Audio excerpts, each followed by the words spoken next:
I'll pull up the presentation if that's okay.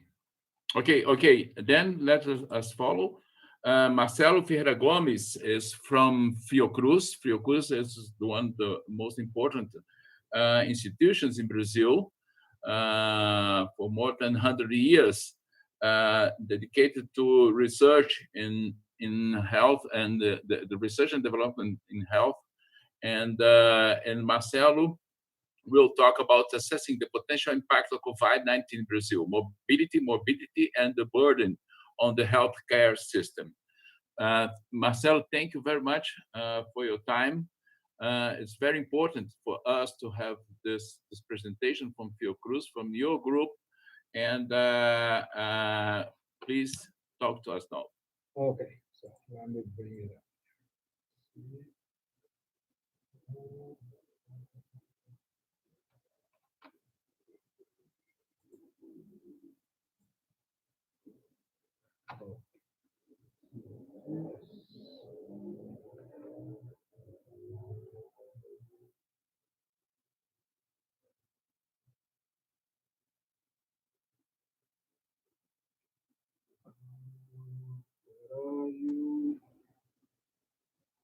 Who's next? Okay, do you see the presentation now? Yes. Okay, great. So, as mentioned, my name is Marcelo Gomes. I'm currently a public health researcher at Fiocruz. I'm part of the program for scientific computing there, and specifically for the group for analytical methods in epidemiological surveillance. So this group is made not only by researchers from Fiocruz, but also we have a few collaborators from the Applied Mathematics School of Applied Mathematics from FGV, also in Rio de Janeiro. And so we've been working with surveillance, epidemiological surveillance for quite a while now, and most specifically in respiratory infections, so severe acute respiratory infections, and also arboviruses. And so when this health emergency started, we shift gears and join the effort to try to provide information of relevance to stakeholders and public health authorities. So what I'll show to you today is so a few of the results that we have been producing in the last few weeks. And all of the results that I'll be presenting here, we also try to establish an information flow where whenever we finish at least a minimum set of relevant results, we generate a technical report, which is right away posted on our public repository and shared with health authorities, both in the Ministry of Health, also a few partners that we have in the state and municipality health secretariats, and also with other researchers. So our current focus is mostly on producing technical reports to be used or consumed right away by stakeholders. And in parallel, whenever possible, we try to compile this information on a research article, since we also, as researchers, we also need that at some point. Anyway, so the idea that we started focusing here is instead of, at least in the beginning, we were focusing more on assessing risk at the level of microregions within Brazil, which is a group of municipalities. It's a territorial level defined by the Bureau of Statistics in Brazil. So risk assessment is in terms of exposure to the potential exposure to the COVID-19, and also vulnerability in terms of socioeconomic vulnerabilities, and also in terms of demographics and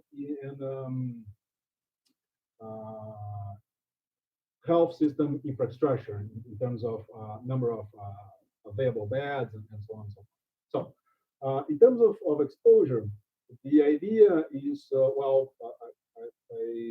I believe that many of you are already familiar with this idea that, of course, the way that the any pathogen is able to, let's say, move between different areas within a given municipality is due to the fact, at least human diseases that affect humans, is due to the fact that we, as individuals, we interact with other individuals at our households, at our workplace, or at our study locations, and at our leisure activities, and so on and so forth. And of course, at each of those settings, we might be exposed to someone which is infected, and then there's a probability that we ourselves get infected. And so from that point on, we will enable the pathogen to move from one of those settings to any other of the settings that we move in our daily activities. And the thing is, of course, those settings they are not necessarily always in the same municipality. We have several individuals in every municipality that, even though they live, they have their city of residence, they work or study on a neighboring municipality. So in this way, an individual that is infected or still susceptible, he can then enable the pathogen to move from one municipality to another, because again, the individual is moving between different municipalities. So, and then we have, if we manage to get access to data sets regarding the flight network, for instance, so number of individuals or passengers that are on a daily basis are flying between pairs of airports. This is one data set that enable us to assess long range mobility, even within a country. And by getting ourselves data related to this pendular mobility that is related to work and study, so that individuals that are moving back and forth on a regular basis, which is then mostly driven by the roadways in Brazil. Then we have those two type of scales in terms of mobility. Long range, with access to flight network, and close range in terms of this pendular mobility for work and study. So then what we can do is combine or couple these mobility data with epidemiological models in what we call a metapopulation network framework, so that each locality that we use in our model is then can be thought of as a node in the network, but this node is not a single individual, but is actually a whole population. So it's a group of individuals that interact with each other within that node, and individuals from different nodes can interact with each other by means of the mobility pattern that we collected, right? So this is a representation of this type of structure. So we will have at each subpopulation that can be, for instance, a municipality or a microregion or wherever. We have then an epidemiological model that is running inside that region with whatever epidemiological model that we deem reasonable for the particular disease that we are studying. And by means of the mobility, we can exchange individuals between different nodes. Right? So this is the basic logic behind this. So realizing that there are several things that we can do. So one, of course, is we actually implement the disease model, the epidemiological model, to try to assess the actual time evolution of number of cases, number of hospitalized, and so on and so forth. But also, this framework allows us to even without modeling the actual time evolution of the disease, we can still already estimate what is the expected time of arrival of the pathogen of interest, given that we know where it started to circulate. So the idea then is make use of this effective distance, which can tell us how far each locality is from a given epicenter, be it national or within the country or within its own state or whatever, and also in terms of time of arrival, how long it will take, given that it started on a given municipality, how long it will take to reach another one in particular. So there are three main articles that present this theoretical framework. And so what we did is we use those ideas and to specifically assess first what was at the beginning the exposure in terms of how far away in terms of this effective distance each microregion in the country was from Rio de Janeiro and São Paulo, because those two were the main port of entries for the disease within the country. And later on, we relaxed that assumption that only those two places were the seeders, but also included other municipalities that were already showing a significant amount of cases before, to try to estimate this time of arrival for different municipalities in each state. Also, another thing that we did in parallel with that is to calculate the probability of invasion at each municipality. Again, given that we know how many cases have been reported so far in any municipality. So, of course, we make use not only the actual number of official counts, but also we scale that number up by taking into account the current estimates of subnotification. So basically, what we use at the moment is we've been working with a subnotification of the order of 90%. So for every officially notified case, we multiply that by 10, basically. Okay, so the idea is that by having those municipalities that already had local community transmission, we use those as seeders, and by means of that particular probability, we estimate then what was the probability of dissemination to every other municipality in the country at the next generation of the transmission. Okay. So what comes out of it? So the first report that we put out in the middle of March was in this first effort of looking what was the relative effective distance by making use at first only the airline network. So the maps there that are shown in A and B, so the top two maps in this panel represent specifically the relative effective distance of each micro region in the country with respect to either São Paulo on the left or Rio de Janeiro on the right. And we can see that given by the fact that São Paulo, although São Paulo and Rio de Janeiro are the two main airline hubs in the country and mobility hubs in general, São Paulo is still shows a much stronger connection to every other region in the country.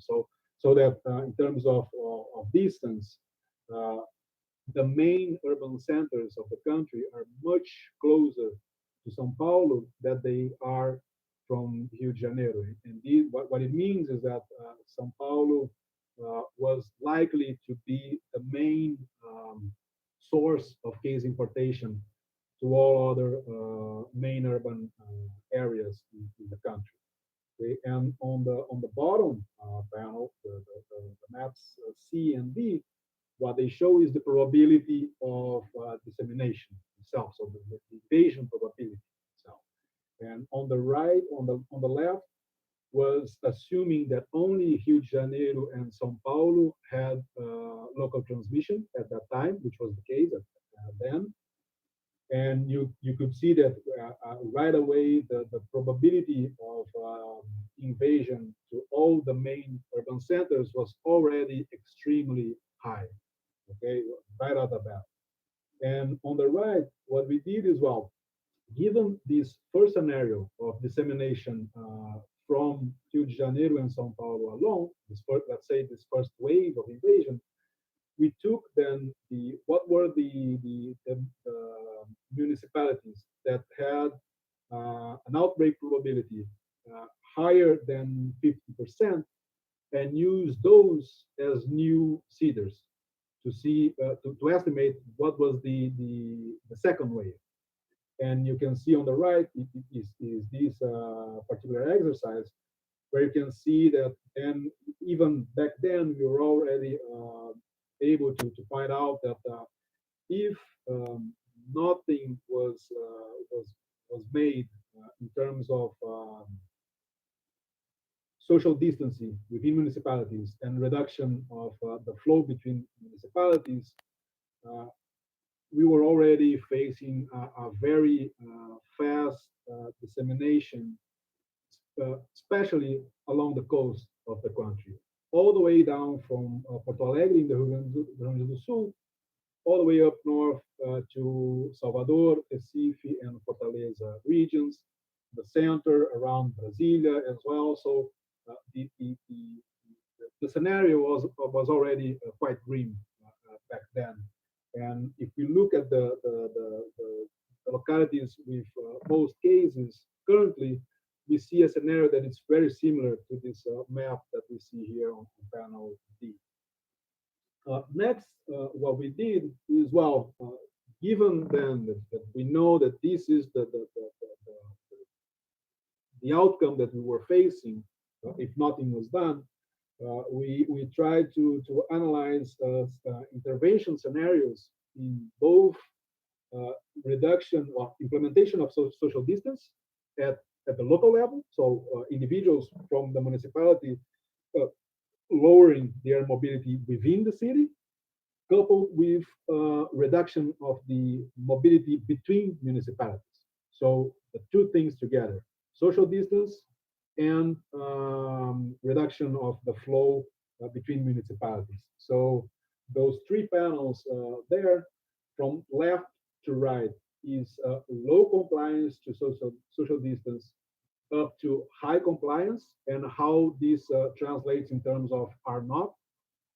And the percentages on the x-axis is the percentage of reduction in this flow of individuals between different municipalities. Okay, and again, here we have the violin plots there. They show the distribution of what is the difference between the time of arrival in the baseline scenario and what we have in the intervention, each of those intervention scenarios. Okay, and the distribution is for all the municipalities.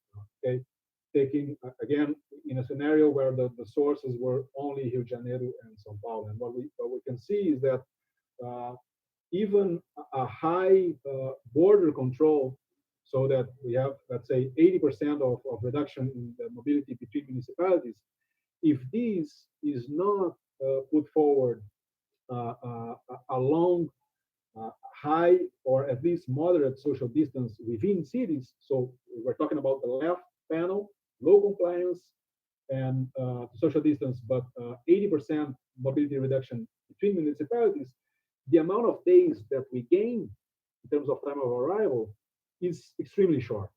Okay, so that border control alone have a very limited effect in the interiorization process, or the move, the flow, the dissemination of the virus to the countryside, let's say. And on the other hand, if we couple high compliance to social distance with intermunicipality mobility reduction, we could gain up to the order of months in terms of how many days it will take to reach different municipalities from those specific sources. So this points in the direction that uh, if we want to delay the dissemination to the countryside, uh, border control is not enough. What is fundamental, what is paramount, is social distance. If we do not have social distance, the amount of time that we gain from border control alone is extremely limited. And the reason why we need this time to be large enough is so that the municipalities on the countryside that have lower number of health infrastructure in terms of hospitals, of beds, and whatever, they have enough time to allocate resources to better offer health infrastructure for its population once the disease arrives there, right?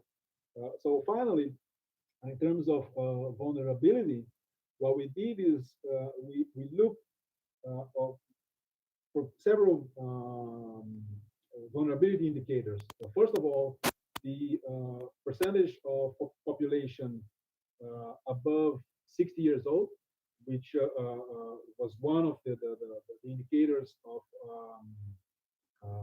risks in terms of severity of the infection by COVID. So the map A, so the top left, is color coded according to the percentage of individuals at each micro region with population above 60 years of age. We can see that in Rio Grande do Sul, and also in São Paulo, and part of Minas Gerais, we have a relatively large percentage of elderly population. Also, we analyze the number of hospital beds by 10,000 inhabitants at each of those micro regions, which is the map B, so top right corner. And we can see that in terms of hospital beds, we have an extremely heterogeneous scenario all over the country. So we have in pretty much every state, we have regions, we have a reasonable, reasonable amount of beds per inhabitants, but also we have several localities where this number is extremely low. And we have to keep in mind that the average number of hospital beds per inhabitant in Brazil is already low. So even those those localities that have a relatively high indicator with respect to the Brazilian average, they are still not that good when I think in what should be a good number of beds per inhabitant. A few extreme cases is one of the best localities in terms of this particular indicator is the Federal District, which has a very large number of beds per 10,000 inhabitants, which is on par with developed countries. But aside from that, we are on a serious problem. We face serious issues. Finally, social vulnerability itself. So what we did is we combined several indicators. So from Gini index, the educational indicator of the human development index of each municipality, the sewage coverage percentage of households with sewage coverage.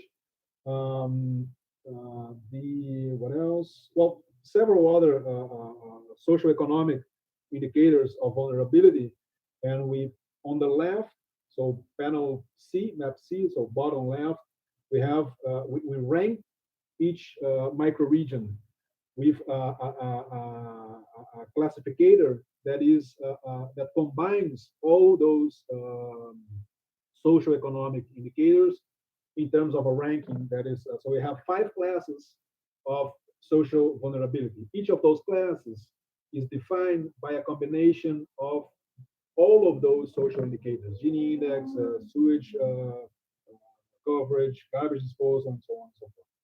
And on the right is the same process, but instead of classifying localities by microregions, we did the same process, but stratifying by municipality itself. And we see that, especially in the north and the northeast of the country, we have extremely serious issue in terms of social vulnerability. And this is very likely to overcome the fact that we have less elderly on those areas. So, because since all of those other vulnerabilities that the population faces, they also are extremely important in terms of outcome if infected. To look only at the age is not enough, especially in our country, where we have several other vulnerability indicators that are extremely relevant to the outcome of a patient infected by COVID. And so the idea is that by making those classificators available, health authorities, public health authorities, and government authorities can use these along other relevant information that they have to prioritize resource allocation. That is the main goal here. Okay.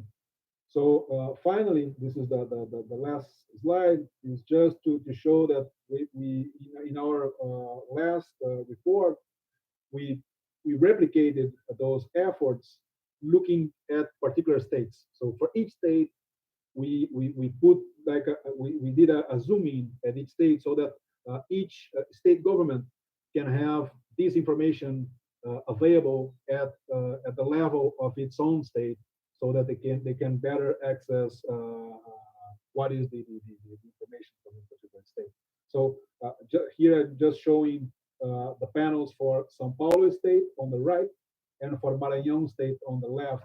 And I would like you to pay attention to the social vulnerability. So the top right on each one, you can see that it's completely different.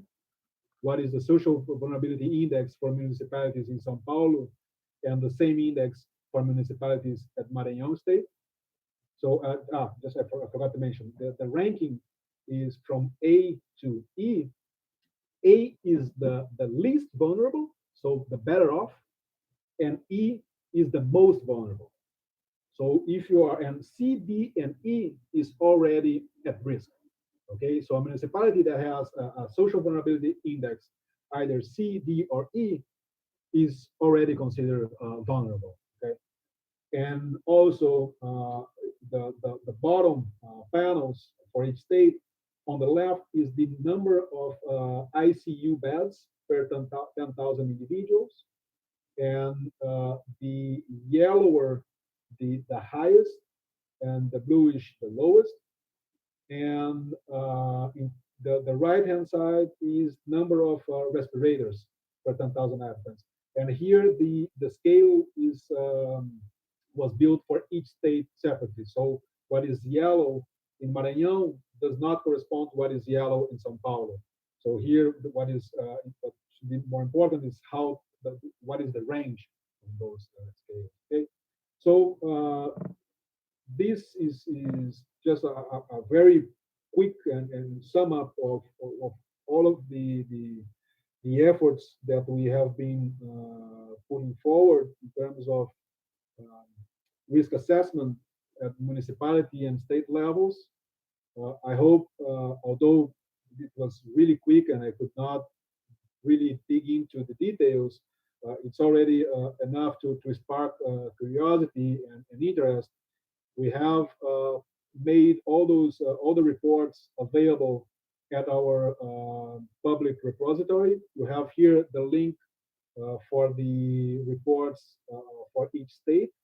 So at that particular link, you have the PDF for each state, and the repository where those PDFs are is the same one where we have the reports for the country as well. Okay, so this was pretty much it. I'm sorry to have taken a little bit longer than expected, and still have to move really quick over each result. And to finalize, I would like to highlight all the people that are directly involved in this particular team, both from Fiocruz and FGV, and I thank you very much for your attention. Thank you very much, Marcelo, for your talk. It's very interesting way to discuss the problem. I think that tomorrow we will have another presentation discussing also the problem of mobility. And I would like, if someone has questions, and Professor Sérgio.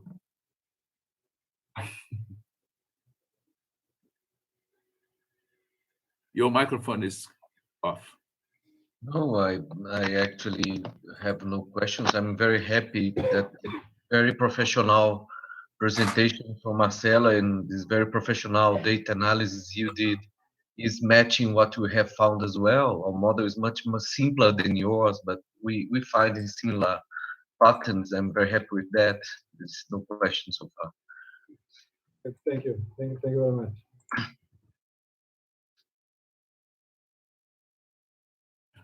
Marcelo, okay, let me ask you a question. And in your model, is it possible, for example, what I missed one point. What is the basic geographical unity you consider in your model?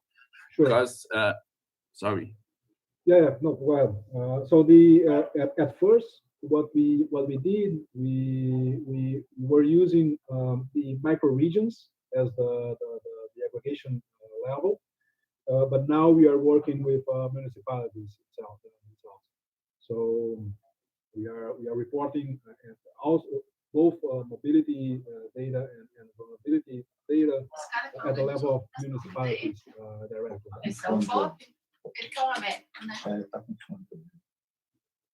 The only thing that is still not at the municipality level is the indicators associated with health infrastructure, so number of beds and respirators. For those indicators, what we are using is the health regions. And the reason why we are using health regions and not municipalities is because this is how the public health system is organized. So municipalities that are part of the same health district within the state, they share the same infrastructure, health infrastructure. So let's say that an individual from city A needs to be hospitalized. He or she should be directed to a hospital within the health district of that municipality and not to other health districts. Okay, so we have several municipalities, especially in the countryside, that do not have hospitals directly. They do not have ICU beds, and this resource is allocated at one or two municipalities within the same health district. So this is why we are reporting that particular indicator at the level of health district and not municipality. Does someone has more questions? Okay. Thank you again, Marcelo. And once again, this video will be available at the IAP site. Okay, and okay, if someone has more questions, can address direct to the speaker. Great. Americo, thank you very much for putting this